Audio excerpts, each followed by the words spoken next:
ces nouvelles technologies, l'expérience utilisateur dans un monde virtuel. Digital. Les rendez-vous de la tech avec CDC Informatique. Bonjour et bienvenue dans les rendez-vous de la tech, le podcast de CDC Informatique. Je suis Audrey Bénard et je travaille au service communication. Dans cet épisode, nous parlerons des défis que représente aujourd'hui la compétence IT. Les entreprises à l'ère du digital doivent s'adapter aux évolutions constantes d'un monde où les nouvelles technologies font désormais partie intégrante de la vie professionnelle et personnelle. Les modes de travail évoluent, l'hybridation change la donne, bouleverse les habitudes, mais également les attentes et besoins des salariés. Les entreprises doivent répondre et cibler les attentes de leurs clients, être au plus proche des envies des utilisateurs en proposant des parcours et des expériences toujours plus fluides et améliorées. Le recrutement des compétences IT est un véritable défi pour les RH. Les entreprises jouent des coudes afin d'attirer et de recruter des profils aujourd'hui très convoités sur un marché tendu. Elles doivent pouvoir capitaliser et fidéliser ces profils chassés par d'autres. Dans ce contexte, comment s'adapter? Comment mettre les compétences au cœur de la stratégie de l'entreprise? Comment rester attractif et se renouveler dans ce domaine concurrentiel? C'est ce que nous allons voir dans ce 3e épisode des Rendez-vous de la Tech avec nos invités. Et tout d'abord, je reçois Mathieu Levallois et Joël Sheradam. Les Rendez-vous de la Tech avec CDC Informatique. Mathieu Levallois, bonjour. Bonjour Audrey. Tu es directeur des ressources humaines chez CDC Informatique. Aujourd'hui, tu es accompagné de Joël Sheradam, responsable de la formation au sein de CDC Informatique également. Joël, bonjour. Bonjour Audrey. La compétence IT, c'est le business de CDC Informatique. Donc, quelle stratégie adopte CDC Informatique dans ce monde très concurrentiel ? Alors aujourd'hui, nous avons à faire face à une pénurie de compétences dans ce domaine-là. Donc nous avons souhaité mettre en avant nos atouts et ce qui fait notre différence. Donc le premier point, c'est le fait de travailler sur des projets extrêmement variés au service de l'intérêt général. Et le deuxième élément, c'est que nous sommes une entreprise qui souhaite allier la performance sociale et la performance économique. C'est la raison pour laquelle nous avons aussi mis en place des politiques en faveur de la diversité, de l'intégration des personnes handicapées, et que nous mettons un accent extrêmement fort sur le développement des compétences des salariés qui ont rejoint CDC Informatique pour leur proposer des évolutions tout au long de leur carrière, qui soient en lien à la fois avec leurs aspirations et avec les évolutions du marché de l'IT. Très concrètement, ces éléments-là, nous les mettons en avant à travers nos actions de marque employeur, que ce soit lorsque nous sommes présents sur des forums écoles, lorsque nous communiquons sur les réseaux sociaux. Et puis, nous avons aussi mis en place un partenariat avec l'université Paris-Cité, qui propose un master dans le domaine des data science et du machine learning, vis-à-vis desquels nous avons entrepris depuis maintenant 5 ans des actions de communication, d'intégration, de recrutement des étudiants et par cette action nous arrivons à nous faire connaître et nous avons aussi réussi à rendre Informatique CDC plus visible vis-à-vis de cette université. Autre point auquel nous attachons beaucoup d'importance, qui est la politique en matière d'alternance. Cette politique, c'est 65 alternants qui sont accueillis chaque année à CDC Informatique et c'est un de nos canaux principaux de recrutement puisque nous avons l'occasion d'intégrer, de faire progresser et de découvrir des jeunes qui, lorsqu'ils le souhaitent et qu'ils correspondent à des postes qui sont ouverts chez nous, se voient proposer des contrats à durée indéterminée. Et puis je dirais que nous essayons également d'anticiper au maximum les tendances en matière de recrutement et nous essayons également de proposer des événements, que ce soit des hackathons, que ce soit avec des écoles qui sont identifiées. Et puis nous intervenons aussi auprès de ces écoles pour animer des conférences. Donc finalement, c'est le secret de notre réussite, c'est faire connaître qui nous sommes et puis aller au-devant des écoles et des jeunes ou des plus expérimentés qui souhaitent venir nous rejoindre. Donc comme l'a dit Mathieu, c'est vrai qu'on assiste à une pénurie de profils IT, donc qui sont très recherchés, très convoités. Que peut-on mettre en place dans une entreprise pour garder ce vivier de compétences ? Eh bien Audrey, en complément des éléments cités par Mathieu, notre politique de développement des compétences est un atout pour attirer et fidéliser les compétences. Je commence par quelques chiffres. Informatique CDC, c'est 73% des personnes qui ont au moins une formation dans l'année. C'est en moyenne 4 jours de formation par an par personne formée. Ça représente 2800 jours de formation par an, en plus du e-learning en libre service. Cette politique très volontariste de formation nous permet, et c'est notre premier objectif, de proposer la bonne formation au bon moment. Nous avons par exemple cette année déployé de façon assez massive des formations sur le cloud, Docker et Kubernetes parce qu'il y avait un besoin de mise en œuvre à court terme. Nous proposons bien sûr des formations en présentiel, en distanciel, mais aussi du e-learning avec la plateforme Open Classroom accessible pour tous. Nous proposons des parcours de professionnalisation pour accompagner des mobilités ou des changements de technologie et nous montons des parcours de formation spécifiques à des populations. Nous avons par exemple un parcours pour les tech leaders avec des formations techniques, des formations sur les soft skills et du mentorat. Nous proposons aussi un format assez innovant, une immersive expérience. C'est une formation qui plonge aux collaborateurs pendant une semaine dans le quotidien d'une start-up. Cela lui permet de s'oxygéner, pratiquer l'innovation, monter en compétences au contact de structures très différentes de la nôtre. Et pour compléter, je finirai par le format qui a le plus de succès auprès des personnes d'ICDC, ce sont les conférences. Nous proposons à nos collaborateurs de suivre les conférences variées comme Devox, DevFest, BDX.io, Hack in Paris, la conférence à Paris sur l'intelligence artificielle, l'université du SI, etc. Comme tu le vois Audrey, nous proposons plein de possibilités aux collaborateurs d'ICDC pour monter en compétences, continuer à progresser, à se nourrir en permanence. Un grand merci Joël pour cet exposé. Merci également Mathieu d'avoir été présent avec nous. Merci Audrey. Merci Audrey. Afin de compléter ces propos, je reçois maintenant Frédéric Watine. Les rendez-vous de la tech avec CDC Informatique. Frédéric Watine, bonjour. Bonjour. Vous êtes cofondateur d'une structure de formation qui s'appelle Immersive Experience et qui propose d'entrer dans le monde fascinant des startups. Votre devise, devenez le monde de demain. Une devise qui en dit long. Est-ce que vous pouvez nous raconter l'histoire ? Oui, alors l'histoire, elle vient... il se fait qu'il y a quelques années, j'étais aux fonctions ressources humaines des filiales informatiques d'un grand groupe d'assurance. Et donc j'avais à former des gens, et bien évidemment, y compris, et je ne suis pas du tout un spécialiste, donc vous pardonnerez parfois peut-être les petites erreurs, mais en tous les cas, on avait évidemment des passages de technologie à technologie, COBOL versus les nouvelles technologies. Et on avait donc une difficulté en fait à trouver en interne ces formations métiers. Et puis on avait un deuxième problème, au-delà des formations métiers que je suis sûr ICDC a particulièrement résolu, parce qu'on trouve évidemment beaucoup de choses aujourd'hui, et vous pouvez développer aussi en interne avec du peer learning, etc. Mais il y avait aussi autre chose qui nous gênait, c'est qu'il n'y avait pas que les formations métiers et techniques qui évoluaient. Il y avait aussi la façon d'organiser le travail, la façon de recruter les gens, la façon de les animer, la façon de les organiser. Et là, notre idée, en tous les cas en créant Immersive Experience, c'est que c'est compliqué de se réinventer soi-même. C'est compliqué de penser des nouveaux modes d'organisation, des nouvelles pratiques managériales, des nouvelles façons d'innover, de collaborer. Ça n'est pas que un outil, ça n'est pas que un baby-foot, ça n'est pas que des poufs jaunes.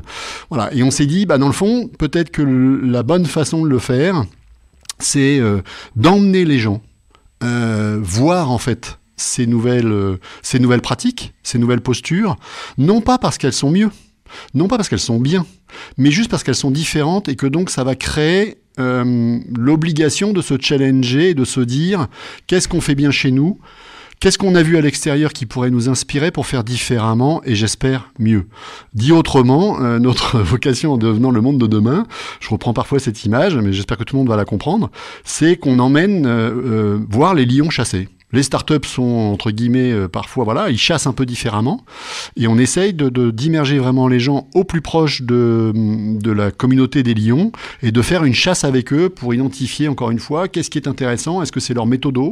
Est-ce que c'est la culture de la transparence ? Est-ce que c'est l'outil de communication Slack versus les mails ? Peu importe, c'est souvent d'ailleurs une combinatoire de tout ça. Mais qu'est-ce qui est intéressant ? Et c'est ça, c'est un pas de côté, emmener les gens dans la réalité de l'extérieur. Voilà. D'ailleurs, comme le disait Joël Chiradam juste avant, CDC Informatique propose ces immersions à ses collaborateurs. D'ailleurs, les retours sont très positifs. C'est finalement assez novateur comme démarche.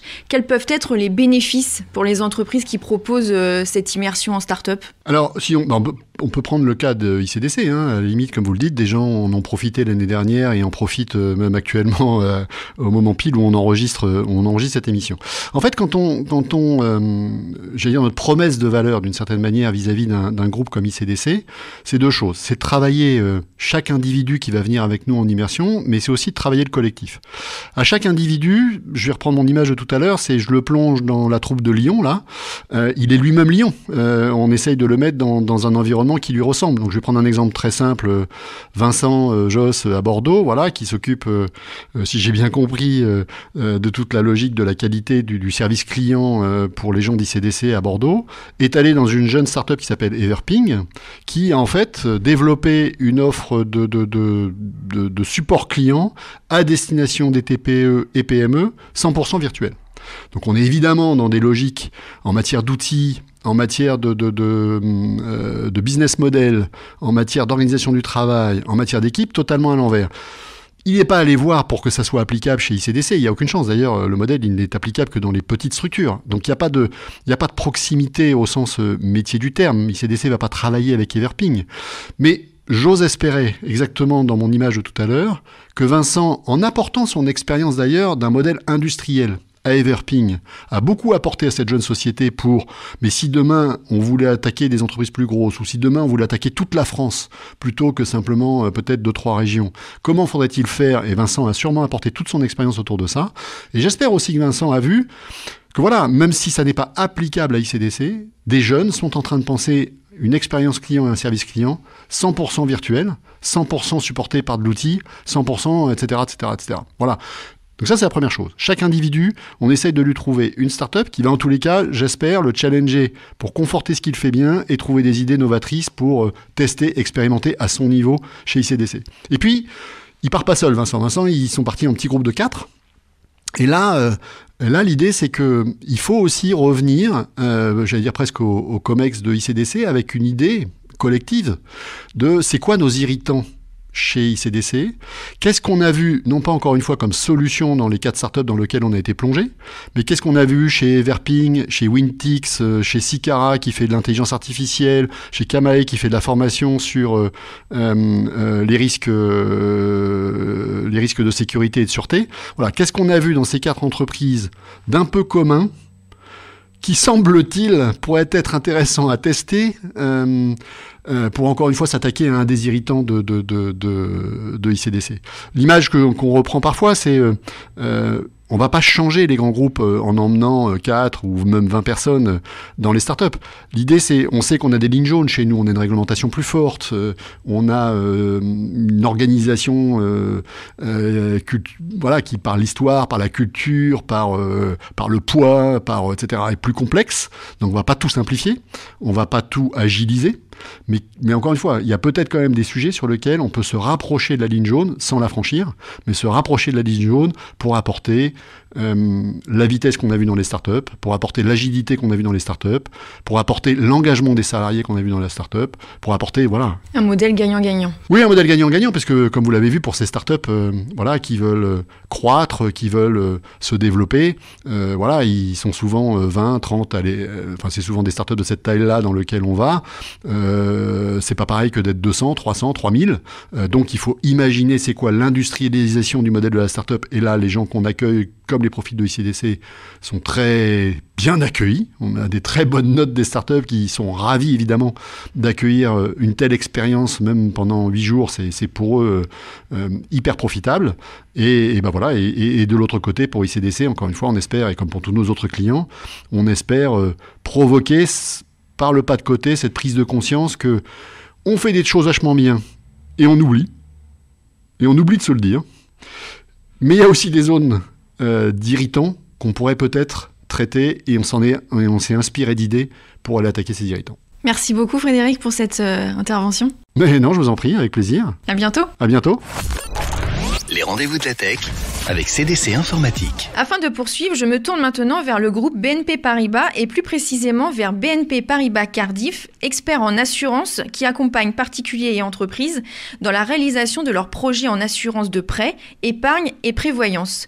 Tony Hainaut, bonjour et bienvenue dans ce podcast. Bonjour. Vous êtes directeur des ressources humaines France chez BNP Paribas Cardiff. Alors les entreprises, bien sûr, quelles qu'elles soient, doivent cibler et répondre aux attentes de leurs clients et être au plus proche des besoins des utilisateurs. Vous avez une ambition chez BNP Paribas Cardiff, c'est de rendre l'assurance plus accessible. Alors en quoi l'IT est un élément clé pouvant servir votre ambition ? Alors pour être très clair, nous ne pouvons pas rendre l'assurance plus accessible sans l'application des équipes IT. Si nous souhaitons être au plus près de nos clients, comprendre leurs besoins, leurs comportements, leurs attentes, et aussi rendre l'assurance plus accessible, nos équipes IT doivent refléter la société dans toute sa diversité, sa mixité, pour pouvoir construire les meilleurs outils et les meilleurs parcours clients. Nous devons également être plus inclusifs, et si je dois donner un exemple d'initiative, je parlerai de Pitech. L'initiative Pitech, elle a vu le jour en 2011 à Brooklyn, sous l'impulsion d'IBM et du gouvernement Obama. C'est une réponse à 2 enjeux majeurs. D'abord, il s'agit de faire face à la pénurie mondiale de talents dans les métiers du numérique. Et Pitech, c'est aussi une opportunité pour des jeunes qui n'ont pas développé tous les codes du monde de l'entreprise de s'orienter vers ces métiers d'avenir. Lors du sommet Tech for Good 2019, IBM, Orange et BNP Paribas ont ainsi annoncé le lancement du projet Pitech en France, en partenariat avec le ministère de l'Éducation nationale. Et depuis 2020, notre direction IT, chez BNP Paribas Cardiff, s'est officiellement engagée dans le dispositif et nous comptons actuellement environ une 30aine de mentors qui accompagnent les élèves du lycée de la Tournelle dans l'accompagnement de leur cursus Pitech. BNP Paribas Cardiff s'appuie sur une DSI mondialisée qui compte plus de 3500 personnes.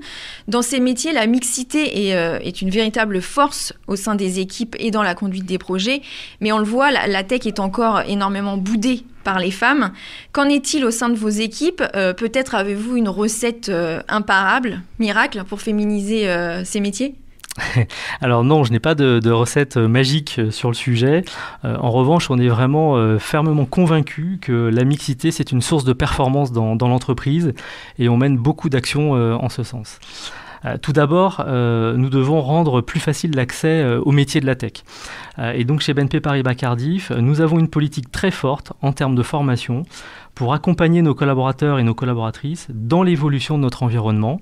Et ça passe par un axe très important sur la tech. Ces actions, elles vont de la sensibilisation aux enjeux de la tech à des actions beaucoup plus profondes de reskilling sur certains métiers. Nous souhaitons ainsi que chaque collaboratrice et chaque collaborateur puisse s'adapter à ces nouveaux métiers, mais aussi rendre plus faciles et plus fréquentes les passerelles entre, d'un côté, le business et les autres fonctions de l'entreprise, et de l'autre, tout l'univers IT, avec du coup la possibilité de faire venir des femmes, puisque dans les autres métiers, il y a plus de femmes. Et puis le deuxième point, nous renforçons également nos initiatives inclusives en faveur des femmes dans l'univers de la tech. Une première initiative qui est assez importante à mes yeux, c'est Women in Tech, qui a pour objectif de rendre visibles les femmes qui travaillent dans ces métiers, de leur donner la parole pour qu'elles partagent leur parcours et leurs expériences inspirantes. Le but étant d'inciter d'autres femmes à les rejoindre.